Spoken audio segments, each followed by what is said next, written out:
A propósito, há um propósito muito especial por poder se você está aí, assim como os irmãos estão aqui também reunidos. Jesus quer nos abençoar nessa noite. Ele quer falar no nosso coração. Sabe uma coisa linda a respeito das coisas que Jesus faz?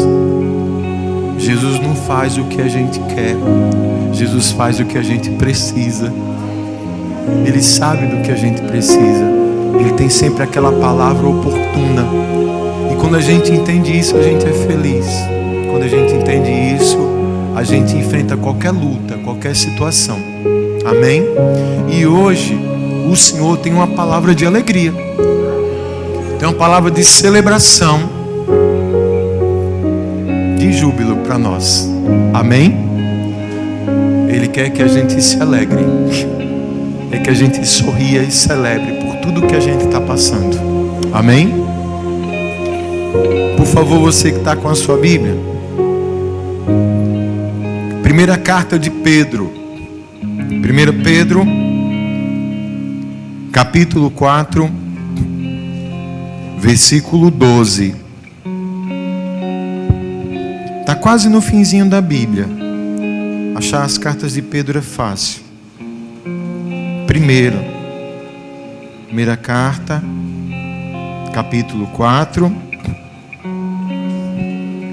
versículo 12 em diante. Amém?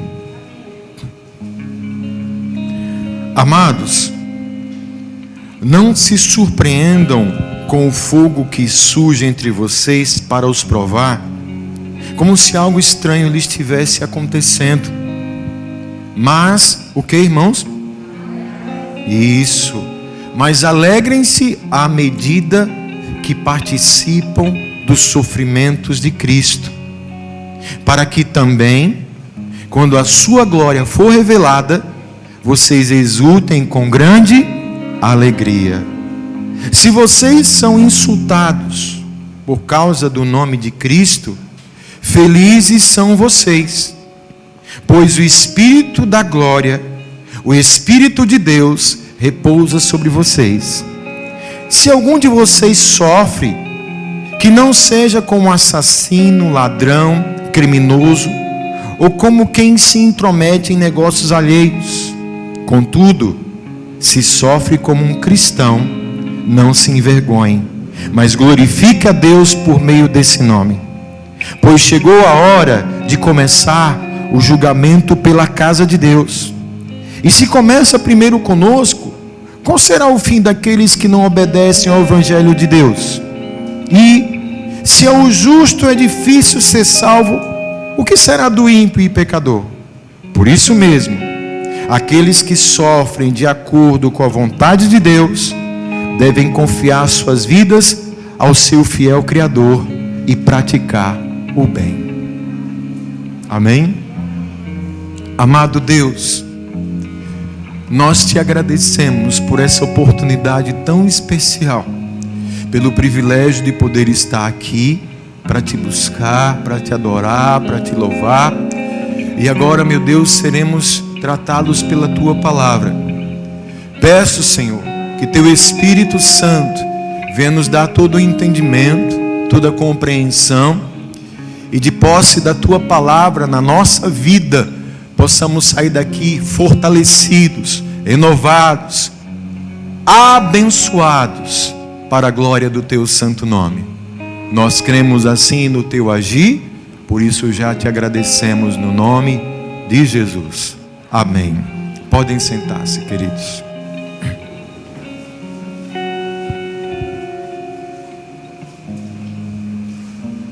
Amém? Então,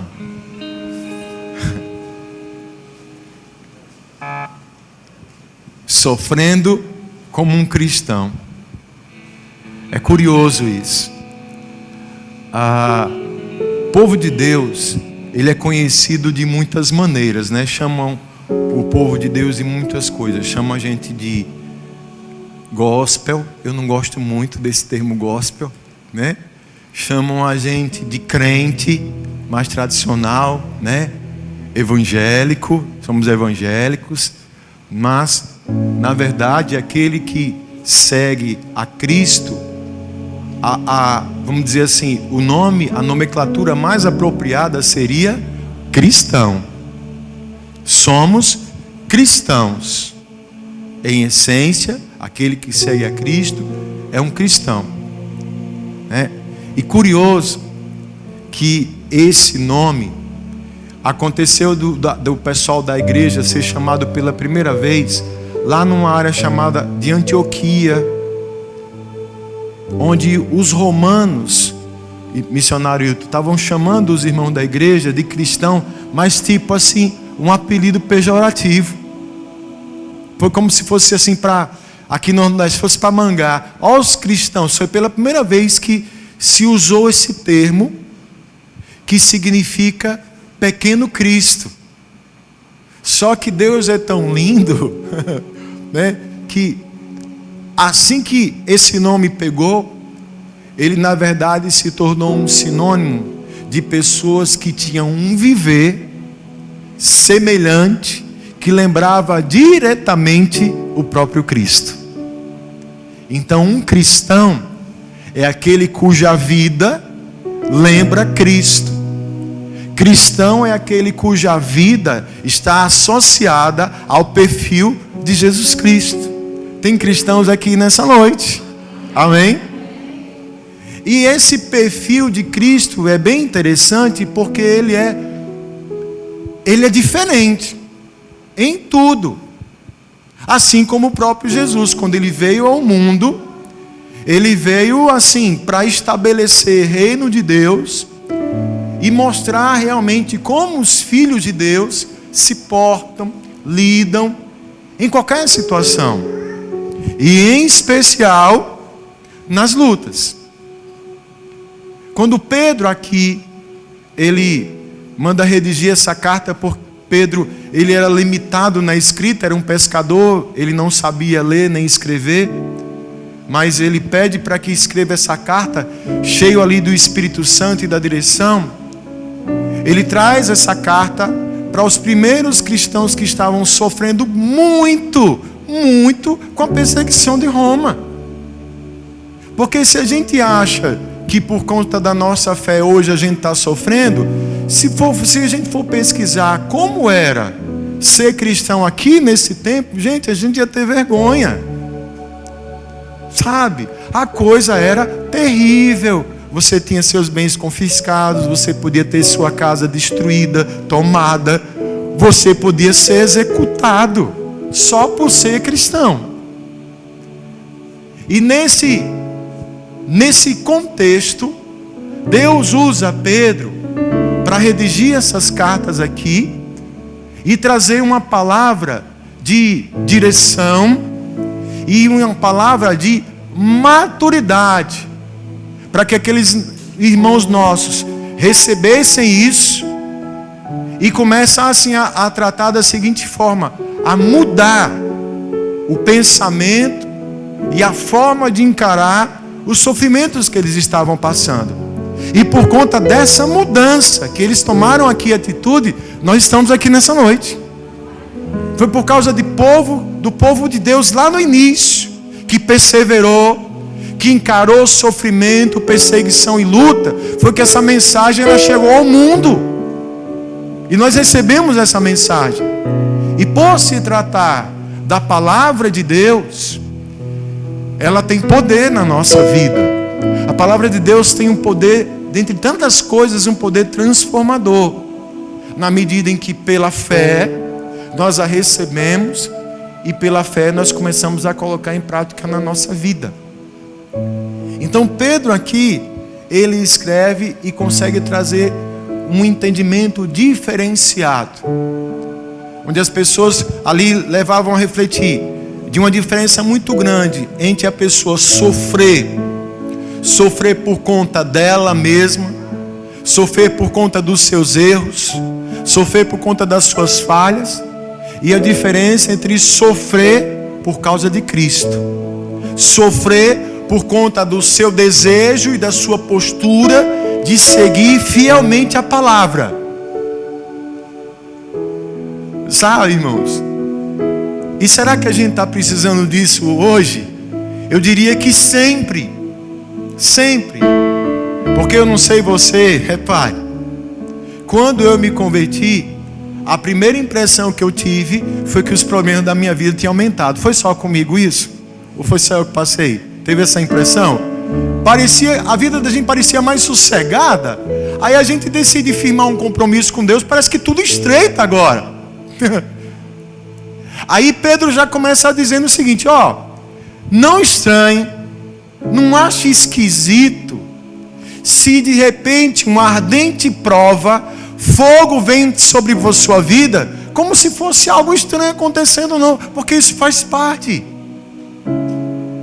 Isso está dentro de um pacote de Deus, um pacote lindo e maravilhoso, que tem como propósito tratar com a sua vida, transformar a sua vida, salvar a sua alma, fazer de você uma nova criatura, forte e preparada para encarar qualquer situação. E ele disse, se vem a prova, ele diz assim, mas vocês se alegrem, por vocês estarem fazendo parte dos sofrimentos de Cristo. Se alegre por você fazer parte dos sofrimentos de Cristo. Isso é motivo de alegria. Quando eu estava meditando nessa palavra, aí me veio isso. Participar dos sofrimentos de Cristo. E eu fiquei pensando, deixa eu ver se eu consigo enumerar alguma coisa aqui relacionada ao que Jesus passou. Me ajude aí. Botei aqui algumas coisas. Jesus foi incompreendido? De cara. Assim que ele se levanta para cumprir a sua missão, muitos não compreenderam a sua mensagem. Muitos não compreenderam e não receberam a sua mensagem. Não sei você, mas eu acredito, para mim, para muitas pessoas, é complicado quando você tenta passar algo bom para alguém e a pessoa não está entendendo isso. E você vê às vezes a pessoa se prejudicar, mas simplesmente porque ela não conseguiu te entender, a sua postura, a sua nova forma de caminhar. O ser humano tem como característica rejeitar aquilo que é diferente, que é novo. Jesus foi muito incompreendido. Jesus, ele passou por decepção? Alguém aqui já passou por decepção? Jesus já passou também. Pense. Eu sempre gosto de lembrar dessa história. Acho que todo mundo conhece aquele milagre famoso da multiplicação dos pães. Você lembra disso? Amém? Ele multiplica os pães, os peixes, não sei quantas mil pessoas comerem, encher a barriga. Eita glória. Pense. Lá no Evangelho de João diz que depois desse momento, Jesus meio que se chateia. E ele tinha as razões dele. E ele sai ali do meio do povo, Jesus some. E os discípulos e o multidão ficam preocupados. Rapaz, você viu Jesus? Ele estava aqui na estante. E começam a procurar Jesus. Cadê? Depois de certo tempo, encontram lá ele do outro lado do lago. Meio que sentado lá. E o pessoal chega. Mestre, Jesus, a gente estava preocupado com o senhor estava onde? Aí ele... Vocês não estavam preocupados comigo? Vocês vieram atrás de mim porque eu dei pão e peixe para vocês comerem. Vocês não entenderam que eu sou o pão da vida. Aquele que de mim se alimenta nunca mais vai ter fome.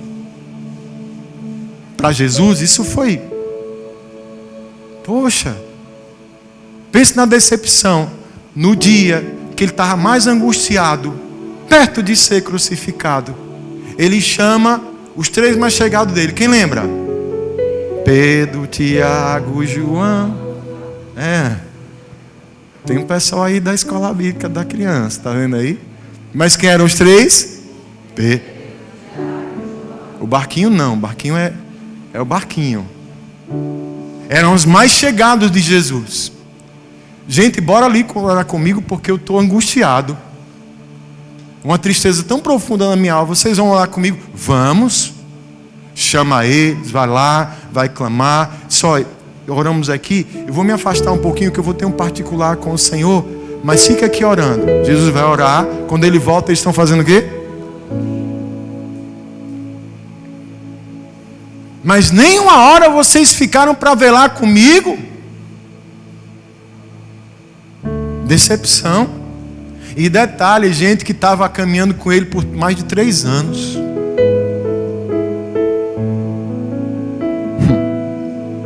Quando Ele chega para ir visitar a terra dele, passar por Nazaré. Vamos aproveitar, estamos passando por Nazaré, vamos levar o evangelho lá? Vamos. Assim que ele chega em Nazaré, quem é esse aí? É Jesus, o filho de Zé. Não é o filho de Maria? É. E qual é o movimento? Não, está dizendo que é o Messias, que é o profeta. Oh, coitado. A palavra diz que Jesus, por conta da falta de fé daquelas pessoas, ele não fez muitos milagres. E foi lá onde ele disse a célebre frase: não há profeta sem honra, a não ser no meio da sua própria casa, da sua própria família. Sofrimento.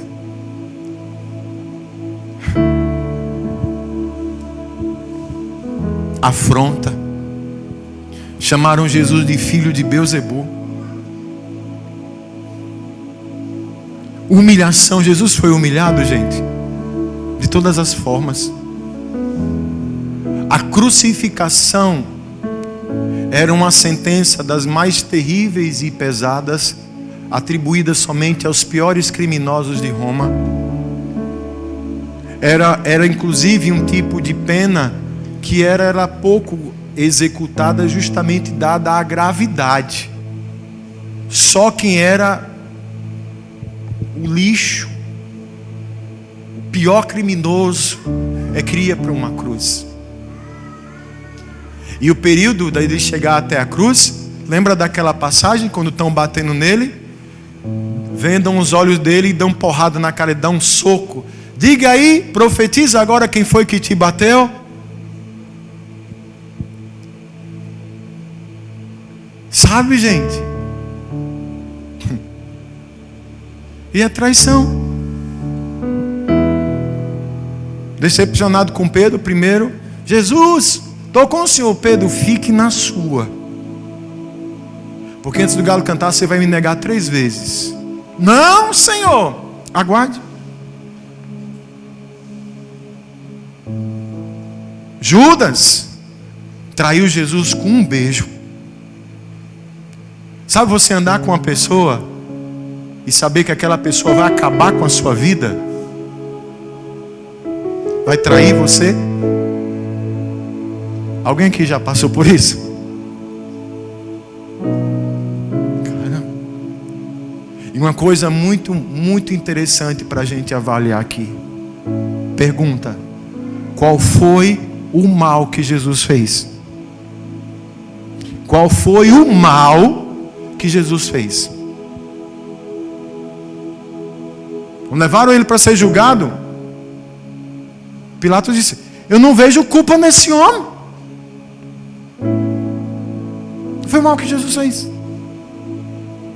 Imagine, com seu corpo já desfigurado de uma noite de surra, é exposto para uma multidão que poucos dias antes estava dizendo hosana nas alturas, recebendo ele com júbilo. Essa mesma galera estava dizendo: crucifica, crucifica.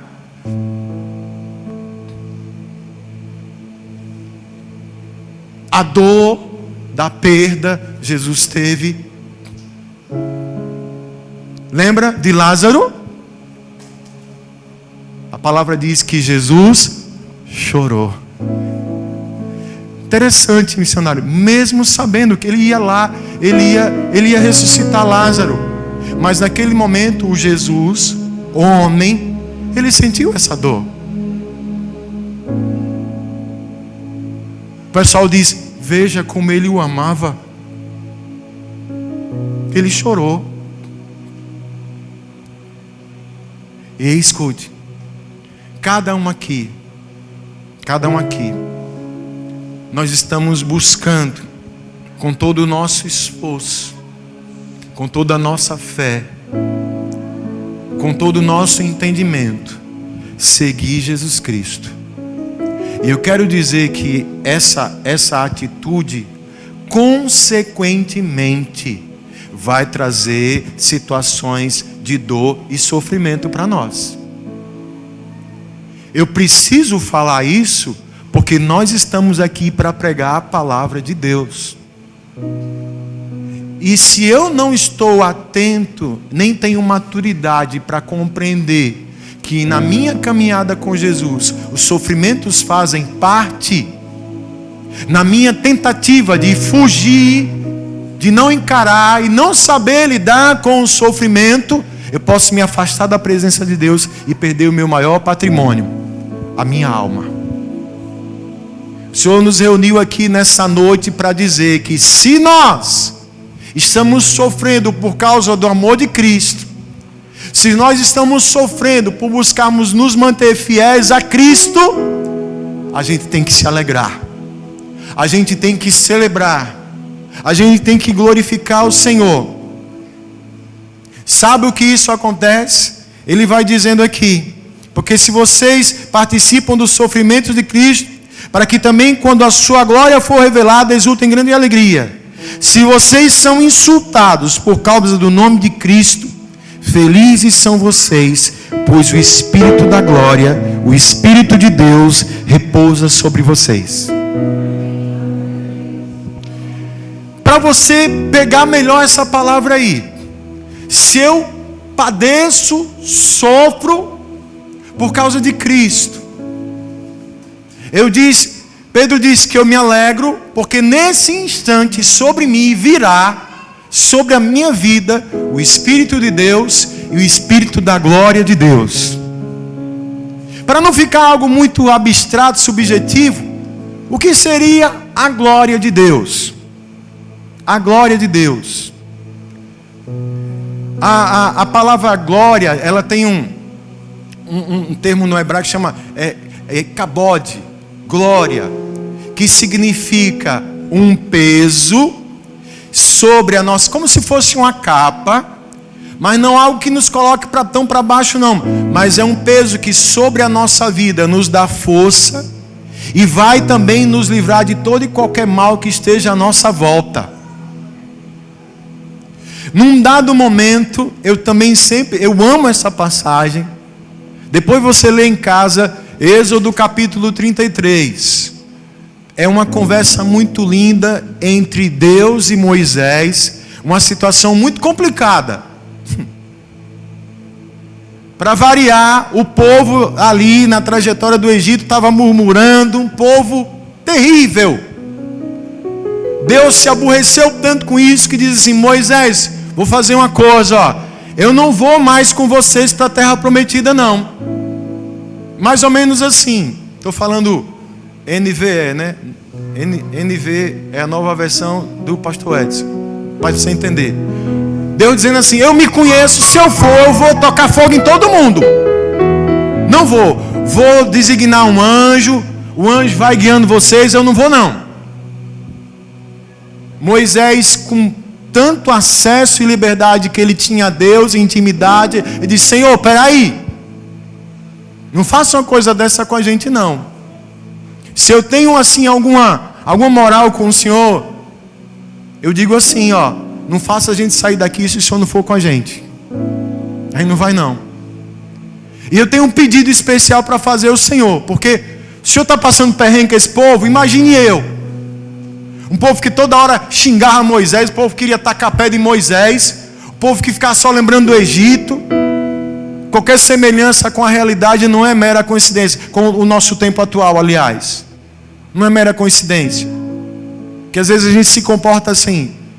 E Moisés vivia, imagine a pressão que Moisés tinha a liderar um povo tão difícil, Bruno. Um povo que foi testemunha ocular dos milagres de Deus e ainda assim reclamava. Imagine cuidar de tanta gente. Imagine lidar com isso. E Moisés faz um pedido: Senhor, deixa eu ver a sua face. Eu quero ver a tua face, Senhor. Deus diz: Moisés, homem nenhum pode ver a minha face e sobreviver. Eu vou fazer o seguinte: eu vou passar por você com toda a minha glória. Procure um cantinho aí, uma pedra. A palavra diz que numa fenda de uma rocha. Fique aí, se encolha aí dentro nessa brecha dessa rocha, que eu vou passar por você com toda a minha glória. Gente, é lindo demais. A Bíblia diz que a glória do Senhor vem, a presença do Senhor vem sobre Moisés de uma forma tão intensa, tão forte, tão poderosa. E Moisés, ainda muito sabido, assim que ele sente aquilo tudo passar sobre ele, ele dá uma olhada assim, ele diz que consegue ver o Senhor passando ainda de costas. E ali, reabastecido com o peso daquela glória, Moisés segue adiante. Escute isso, você que está procurando entender a palavra de Deus nessa noite.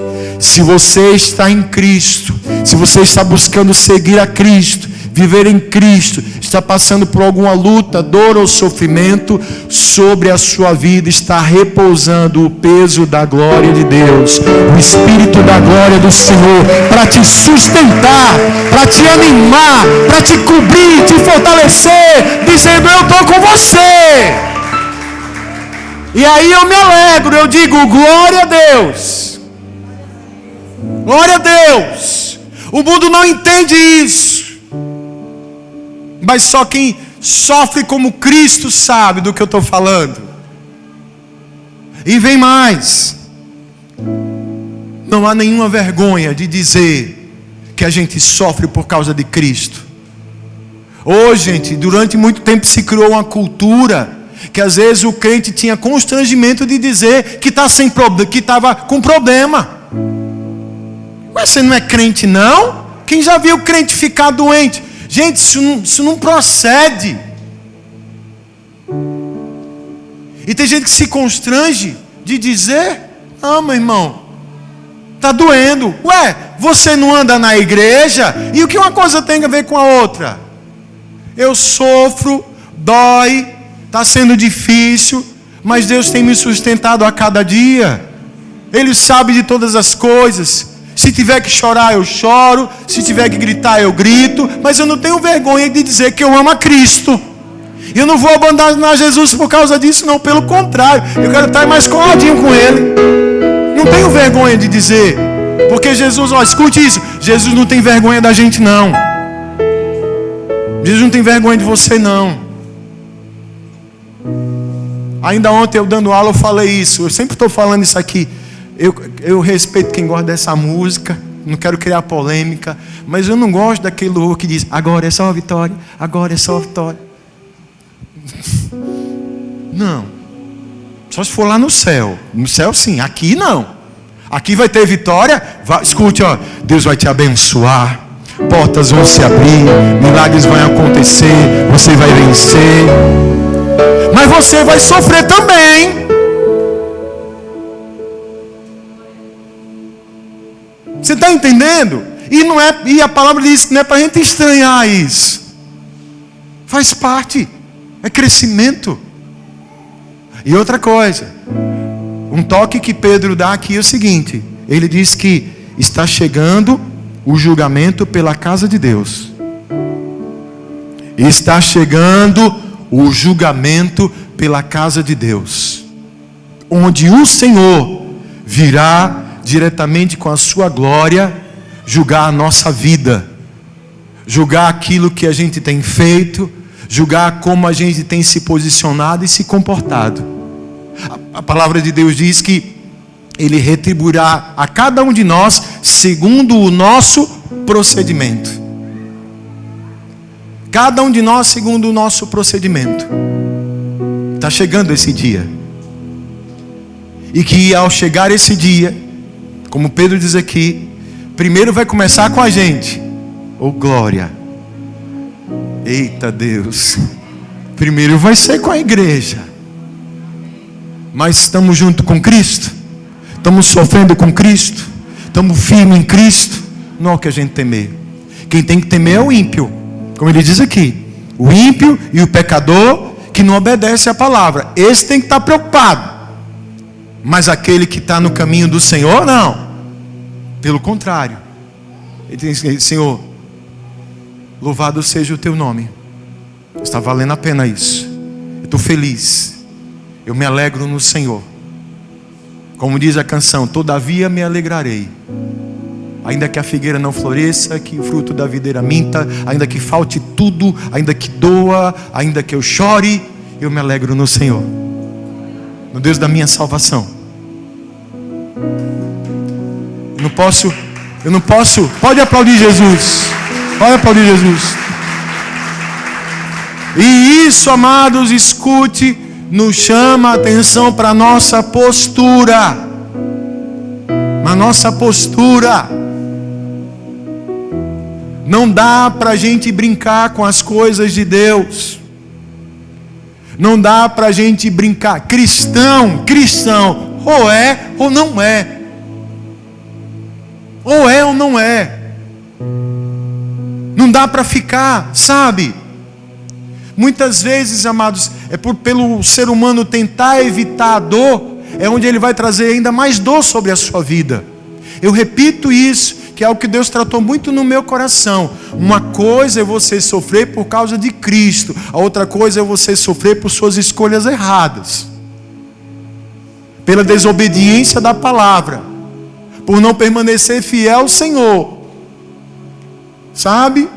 Às vezes a gente vai questionar: pastor, eu procurei fazer tudo direitinho, ó, aqui, está tudo certo com a minha vida, por que está isso acontecendo? Essa palavra é para nós. É para dizer desse jeito mesmo, meu irmão. Porque Jesus não fez nada de errado. E olha o que passou por ele. Mas olha o detalhe. O que foi que aconteceu com Jesus? Passou por tudo isso.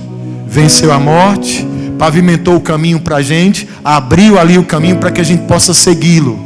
Seguindo os seus passos. Encarando a sua dor. Encarando o seu sofrimento. Aliás, está lembrado do que Jesus disse para quem quer seguir a Ele? Aquele que quiser vir após mim, tome a cada dia a sua almofada. Aquele que quiser vir após mim, pegue o seu sofá, o seu carro, venha dirigindo para não cansar. Foi isso? Aquele que quiser vir após mim, tome a cada dia a sua e siga-me. E siga-me. Deu para entender?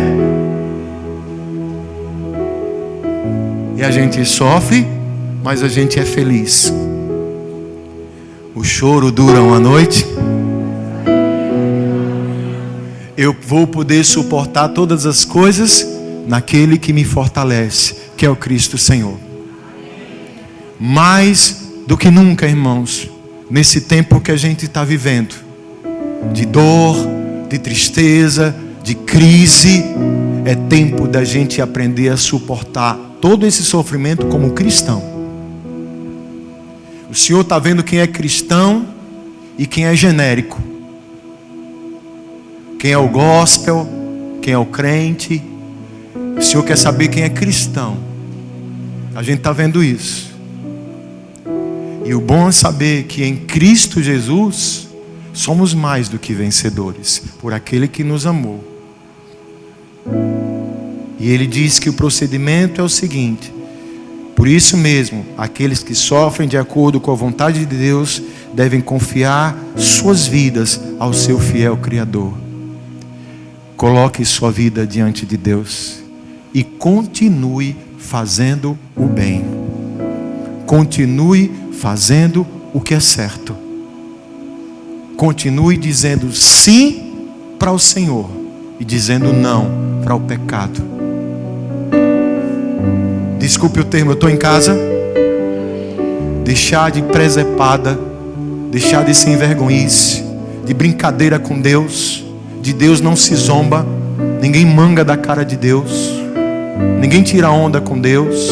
E o homem vai sofrer o fruto das suas escolhas e das suas decisões.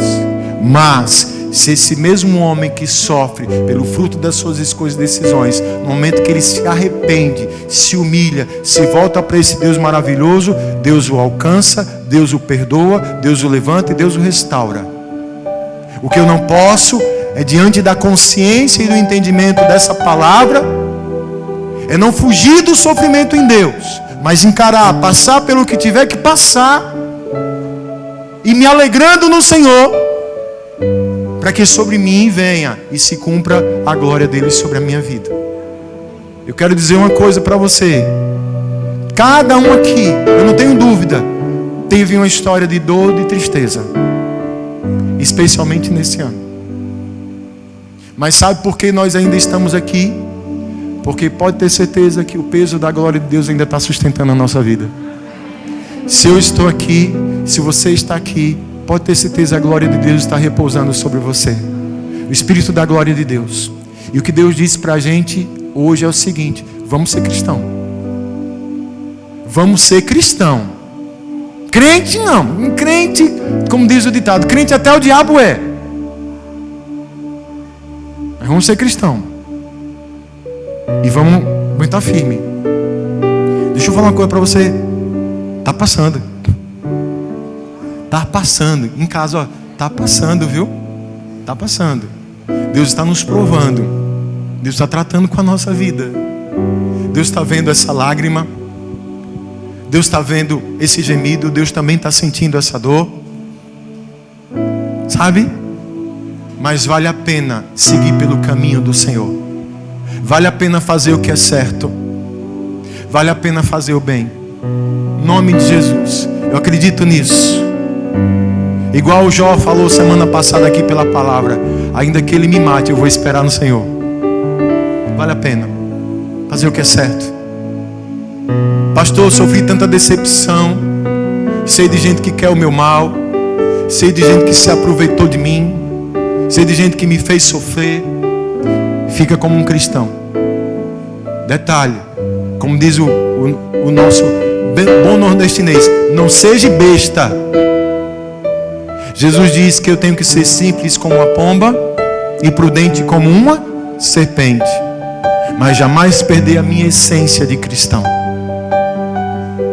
E eu penso, na minha pequenez aqui, que nós estamos vivendo um tempo que estamos tendo uma oportunidade extraordinária de ver a glória de Deus se manifestar sobre a nossa vida.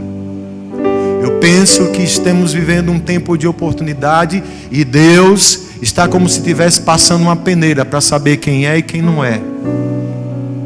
Se é o cristão ou se é só o simpatizante que acha bonito e diz ser cristão, mas continua com uma vida fora do plano daquilo que Deus tem para ele. Sabe, irmãos, essa palavra de Deus, ela é para a nossa vida. É a palavra que Deus trouxe ao nosso coração nessa Santa Ceia. Se tem uma coisa que eu brigo muito aqui, é para trazer a palavra de Deus. Porque eu sei que só a palavra de Deus na nossa vida, no momento que eu entendo, eu recebo e decido colocá-la em prática, é que vai trazer resultado de mudança e transformação. E entender a minha mudança de pensamento. Se eu sofro, mas como Cristo, se eu participo dos sofrimentos de Cristo, eu me alegro, eu celebro, eu glorifico, porque a glória que está sobre Jesus também vai estar também sobre a minha vida. E na força dele, eu não só vou encarar e vou passar pelo sofrimento, mas também eu vou sofrer. Aliás, eu vou vencer, você vai vencer, e o nome do Senhor vai ser exaltado e glorificado sobre a sua vida. Amém? Tem cristão aqui?